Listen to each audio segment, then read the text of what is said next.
Azi am pentru voi o rețetă de pâine de casă foarte ușoară, care se pregătește cu doar câteva ingrediente, cele de bază: apă călduță, făină, sare și drojdie. Uitați și voi cât de frumos crește aluatul, așa că vă invit să rămâneți până la final pentru a vedea rețeta. Avem nevoie de 1 kg de făină, 3 pahare de apă călduță sau 600 de ml, o lingură de sare, de asemenea un pliculeț de drojdie uscată sau 7 grame, și 4 linguri de ulei. Eu am folosit de măsline, însă puteți să folosiți uleiul care îl aveți la îndemână.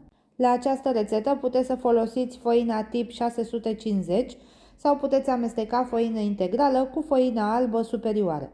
Punem făina într-un bol mai mare, eu am pus-o în bolul mixerului, peste care vom adăuga drojdia și amestecăm cât să fie omogenizată cu aceasta. Apoi facem o gropiță în mijloc, pentru că aici vom adăuga celelalte ingrediente. Punem apa călduță, aceasta nu trebuie să fie fierbinte, atenție, trebuie să fie doar călduță. Punem și lingura de sare, după care vom da drumul la mixer și vom mixa totul foarte bine până când făina este în totalitate încorporată. Puteți să faceți acest lucru și la mână, pentru că este foarte simplu. Depinzând de umiditatea pe care o conține făina, poate va mai fi nevoie de 2-3 linguri de apă călduță în plus. Exact ca și în cazul meu, ați văzut că eu am mai adăugat 3 linguri de apă. Continuăm frământatul aproximativ 3 minute, după care putem să adăugăm și cele 4 linguri de ulei și continuăm să frământăm încă 5 minute. Asta în cazul în care veți folosi robotul de bucătărie. Frământatul la mână va dura aproximativ 10 minute.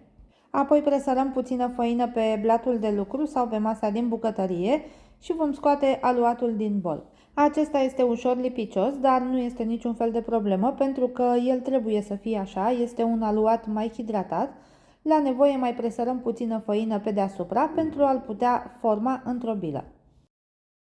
Apoi ungem un bol mai mare la interior cu puțin ulei, după care așezăm aluatul, în așa fel acesta nu se va lipi de bol în timpul dospirii. Îl ungem și la suprafață cu puțin ulei, după care acoperim bolul cu folie alimentară și lăsăm aluatul la dospit timp de o oră într-un loc călduț. Așa arată aluatul după o oră, după cum vedeți a crescut foarte frumos, îi vom da folia deoparte, după care presărăm făină pe blatul de lucru și scoatem aluatul din bol. Dacă acesta este foarte lipicios, mai presărați puțină făină și îl frământați doar atât cât să îl formați din nou într-o bilă. Nu vă speriați dacă aluatul este ușor lipicios și moale, exact așa cum vedeți pe imagine, așa trebuie să fie, pentru că este un aluat mai hidratat, iar pâinea obținută va avea un miez moale și totodată pufos. Împărțim aluatul în două părți aproximativ egale, pentru că vom face două pâinici. Luăm fiecare bucată de aluat, o aplatizăm ușor, după care începem să o închidem, toate marginile le aducem spre interior și vom forma o bilă. Așezăm pâinica în tava de la cuptor, tapetată cu hârtie de copt, și facem același lucru și cu cea de-a doua.